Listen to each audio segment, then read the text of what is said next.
coming out the other side. But no, it just disappeared. Well, they kind of stayed with me. It kind of, I put that in the back of my mind, as an interesting footnote.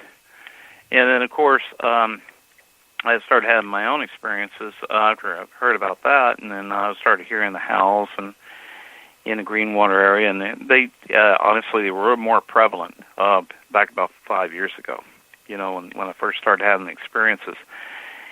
And that led into a area behind what we call I'm just going to use the term Field of Dreams. This is a term I coined for a particular spot that's publicly accessed by a trail that people go up, and they go through it all the time, but it has a very unusual characteristics. You go up a trail that's surrounded by woods, and you get to this plateau area, and it opens up into just scarce. There's cottonwoods in there, okay, and but it's more of a little field area in the middle there, and there's a creek that runs off to the left, and onto the right, you have more of a swampy area and kind of a marshy landmass area, and then there's this absolutely very tall ridge just right past that, and it just has a very unusual look. I posted pictures of this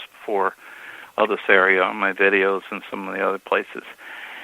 And just from the very start, like back in 2014, I started associating with Barb with doing some sponsoring some camp outs. I mean, I didn't sponsor them, but Barb did with her friend, and was participating in some group walks up that way. And then we came across what we thought was a big black object that jumped down and took off, and it was the cloaking Bigfoot. Okay, this was where we actually had you could search for it on YouTube, and I mentioned this before too, is cloaking Bigfoot, and you'll find a video that shows pretty much what you've seen in the Predator movie, where it becomes translucent and jumps down, takes off. Absolutely amazing. It's had tons of views on the YouTube on that, and it's been commented by many fairly well-known people on YouTube from an analysis standpoint. Interesting. And so that really, that was really, because we didn't discover that, and she recorded it on her iPod, and she didn't see that until we got back to the camp. And I just vividly remember her transferring that into her Surface, Microsoft Surface, computer, and then looking at it on a bigger screen, going, oh my God, this, this can't be real. I only see this in science fiction, and that was her, up till that point, she just had pretty much like a lot of people, and even myself for that matter, I had this view of physicality as, you see it, you can believe it. If you don't see it, it probably isn't there. Right. And I kind of shook us up. And then I says, we huddled around her surface looking at this thing. And said, oh, man. I said, look, we got to get this on a bigger screen. So we went up to her dad's RV, and he had one of those gigantic screen they was using for a computer screen. I think they were watching TV. We hooked it up to that, and oh my God, it was just unbelievable, So that was September 11th of 2014. No coincidence about that being September 11th, obviously, but that kind of spurred my interest. I really got up kind of the next day while everybody was camping. I went back. I think we were actually camping about 6 miles away, and this was closer to the cabin where this took place. I decided to go by myself, and I wanted to go back up there the next day. Because I felt that whatever was there was going to still be hanging around, or something was going to happen. So, and I heard, in doing what research I did at the time, it says your best experiences seem to happen when you don't carry recording equipment with you. And honestly, I was at that point, I want the experience. I don't want to dissuade the experience by carrying something, nothing happened, you see what I'm saying? Oh yeah. All I knew is that if I had an experience, like if a Bigfoot I was thinking to myself, if a Bigfoot just walked right up to me, I could shake his hand. I'm going like, oh man, that would stay with me for a lifetime, and I'd be totally convinced, at least with myself. I wouldn't have to convince myself. I wouldn't really care if I had to convince somebody else that they were real. I'd know for a fact that they were real myself. You know, that I actually had that experience. Well, Samantha, I will say this with my experience, you know, in the early 2000s up in the Canadian Rockies, me and my friend, we both had cameras on us. People, you know, since I brought it up on my show numerous times that we saw a Bigfoot, they go, well, you had a camera. Why didn't you take a picture? Well, I'm not brave. And when it came after us or chased us, I did one thing what nature told me to do: run. Yeah, you don't like. Well, someone asked that. It's almost like I don't want to say a dumb question, but it's kind of like if you reasoned on it a minute. Yes, you're being chased by something. You're going to turn. Oh wait, let me get my camera out and set it up and get the tripod out while this thing coming at you. You know, it's just not going to happen. Well, especially you're going to run. That takes a very low priority when you're being chased. Yeah, but you know, we weren't looking for a Bigfoot. We weren't looking for anything other than taking pictures of the old Japanese internment camp. But you didn't know exactly. Yeah, and part of the fear is not knowing. It's unexpected, first of all, and then you hear sounds, and then you see something rustling or coming at you. You don't have time to think about what you're dealing with. It could be a beast of some sort. It could be a bear. I mean, the flight response kicks in at that point, and then you're out of there. Oh yeah. You know what I mean? Yeah. You know, that was the first time I wet my pants since like first grade or kindergarten. You know that. Yeah. Well, it's unfortunately, you know, I know we talked about this before, and that when you get a bad experience like that, it kind of takes the joy out of you thinking about camping again or being out in the wild, doesn't it? I haven't been in the woods except my own woods, okay, because there's nothing there. I have, you know, like I told you before, I grew up in a family, you know, my mom and dad, we'd go camping every summer for a couple of weeks, you know, between Idaho, Oregon, you know, Mount Shasta, all that type of stuff. You know, then when I had 8 children, me and my wife, ourselves, not prior wise. We had 8 children, and we used to go camping all the time. And you know, after this happened, you know, my idea of camping is I went out and bought an RV, a big diesel RV, and I went to a place called Offutt up towards Chehalis area, on a little lake. And I could rent a boat, and I could stay in the RV, and occasionally I'd barbecue. And that was my idea of camping. My wife hated it. Yeah. I mean, fortunately, mostly camping. Well, first of all, let me qualify something. I've been on campouts, but it was with a group. Okay, there was a group of people, and we basically had tents that are near each other.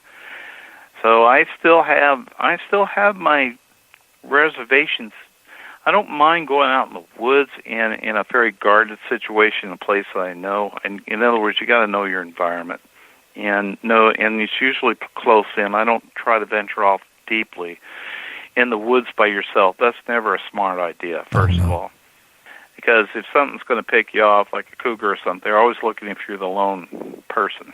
You know, usually if there's 2 or more people with you, and you know, I don't have any qualms if someone has protection on them too, whether it's bear spray or if they have if they carry, you know, that's fine. You know, if they know how to use it properly. So of course I don't have any of that, and so I have to be more guarded and only stay in the places that I know that I'm going to feel fairly safe in. But I have my reservations about walking out there at night still, and you know, I will go out there like this Field of Dreams area.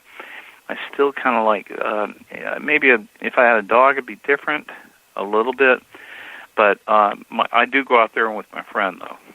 So when there's 2 of my friends, we'll go up there and we'll actually go there in the middle of the night. We'll actually take our drums, and so we actually have the Native American drums. And we'll actually do that in flute playing and stuff like that, and we feel okay about doing that. So, yeah, but not by myself. No, you're right about the cookers and stuff, because, I mean, a lot of the reports are like people going out, just like one person, they get picked off. You got 2 or 3 people and you're walking closely, it's less chance. And it's not that. Even like when I was up in the Canadian Rockies, after we saw what we saw, and we drove down about 15 miles, and we went into this little store, and the guy knew we were really shook up. He even shook us up more because, being Americans, we weren't allowed to bring any weapons into Canada. Number 2 is we didn't even think about bears or bear spray. And the first thing he said is, yeah, we've had a lot of reports of Bigfoot around here. But he said last week, a man and his wife went out hiking. The wife got hurt or something. He went to get help. By the time he got the help and they came back, his wife was half eaten by bears. Oh no! So she was gone. She was gone. Oh, that's horrible. But yeah, you just cannot leave someone, because then you're not only alone, but they sense when you're hurt and you're vulnerable, and that's when they pounce. Oh yeah. And then it comes from lack of knowledge of the woods. It's so important that people. This is the thing. The problem I have with the people coming from the city. I won't get off topic here or anything like that, but the people that tend, although even experienced people can have trouble out here, but it's usually inexperienced people that don't normally come out in the mountains and things. They do certain things, especially in the winter, like coming up here with back wheel bald tires or something like that, and then deciding to drive up a Forest Service road with 2 feet of snow. Not a smart idea. Or other things, or try to go swimming in the rapids and stuff. I mean, this happens all the time, but yeah, I understand. But if I do encourage people to go out into the woods, and because this is how we connect with nature. There's so much that you can learn from doing it. But on the same token, it says, please, please, please understand your environment. Please practice safety first at all times. Oh yeah. Yeah, and if you're not experienced, how can I say it? I have, I've had guests on that have actually went out looking for Bigfoot deep in the woods without any bear spray or any type of weapon or anything for protection. That is so dangerous to do. Also, if you don't have some way to, if you get hurt, to make contact or GPS or something like this to, send out a signal, for they can come and find you. You're really asking for it. I know there was a place up by Black Diamond. Years ago, it used to be you go up a few miles, and it used to be an old town around the 1900s. It was a big... You're talking about Franklin. Yeah, Mount Franklin. They lost people there because they fell into shafts. Yeah, there's it's very coincidental to say that. I hiked up there just in the last month. I hiked up and went to the parking area and went up to the road that walks up to Franklin.